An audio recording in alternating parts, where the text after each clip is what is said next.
Saudara dan saudari yang saya kasihi, kita berjumpa lagi. Saya Setio Hadjat Dewantoro. Ada sebuah pertanyaan yang mengusik hati saya. Apakah Pak Setio masih punya harapan untuk bangsa ini?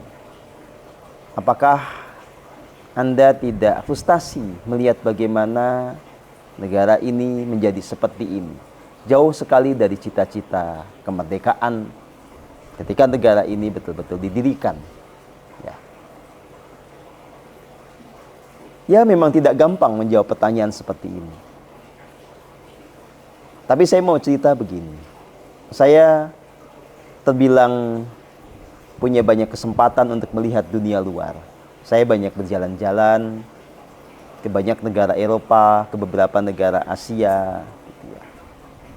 Ya, tentu saja saya melihat ada banyak hal yang bagus di luar sana. Dan tentu saja secara natural saya coba membandingkan bagaimana negara saya sendiri. Ya, saya sangat salut dengan negara-negara di Skandinavia yang punya kebijakan untuk betul-betul memelihara hutan.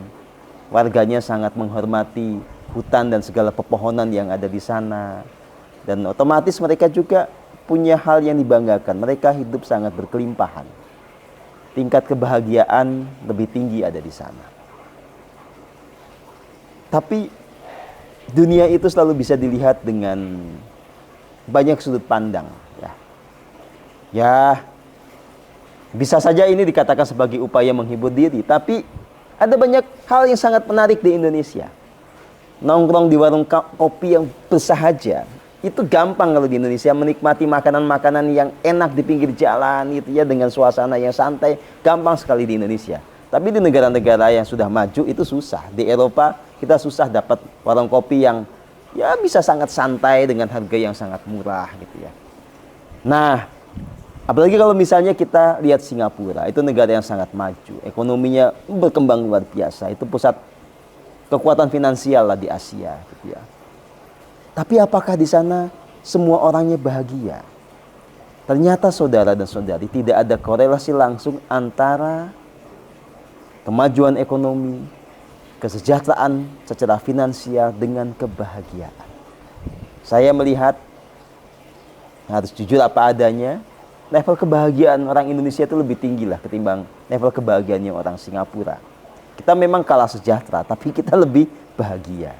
Nah, saudara dan saudari yang saya kasihi, lalu kita lebih jujur lagi lah melihat bagaimana kondisi kita. Memang terlalu banyak hal yang menyesakkan hati ya.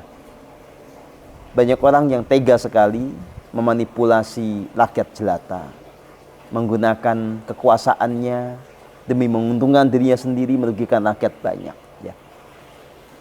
Banyak orang yang ngomongnya sangat moralis, tetapi tingkat korupsinya sangat juga luar biasa ya. Jadi di kita ini memang harus kita akui banyak orang yang sangat hipokrit ya. Antara perkataan dengan tindakannya berbeda jauh. Tetapi saya melihat di sini juga banyak orang yang punya ketulusan. Masih banyak orang yang bisa diandalkan untuk menciptakan perubahan. Kalau Anda berkeliling ke sana kemari, banyak orang yang masih bisa memberikan senyuman yang tulus, senyuman yang muncul dari hati. Masih banyak orang-orang yang mau bekerja keras. Masih banyak orang yang idealis dan tidak hipokrit. Ya. Nah, karena itulah saya tidak putus asa. Saya masih sangat mencintai negeri ini. Saya masih punya harapan besar untuk negeri ini. Apalagi semenjak saya kemudian menghayati kebenaran spiritual. Ada yang disebut sebagai perjuangan profetik. Ya.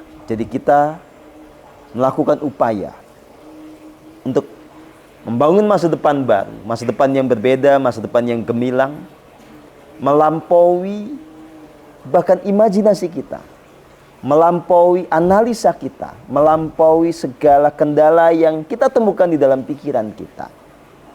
Apapun kondisi bangsa kita saat ini, bagaimanapun tantangan yang dihadapi, bagaimanapun kelemahannya, dalam kesadaran profetik ini satu hal, itu semua bisa kita lampaui.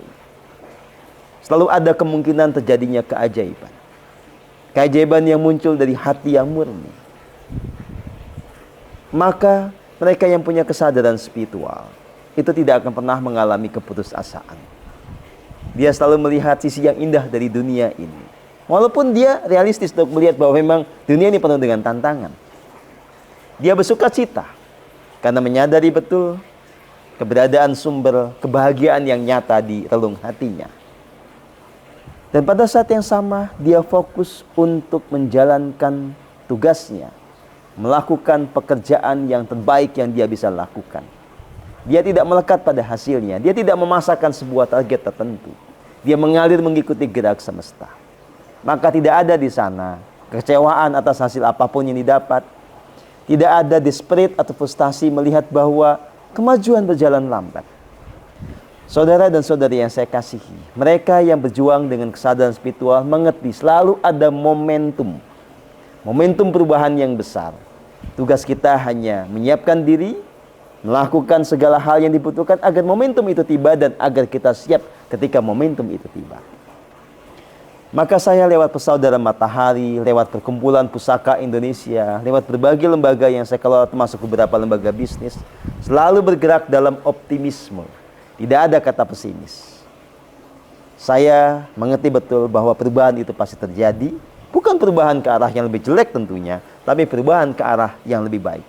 Saya punya optimisme bahwa pada akhirnya orang-orang yang berhati murni akan saling dipertemukan untuk kolaborasi untuk membangun masa depan yang lebih indah bagi bangsa ini bahkan bagi dunia ini. Terima kasih. Selamat berkarya. Tetap dalam sukacita. Merdeka.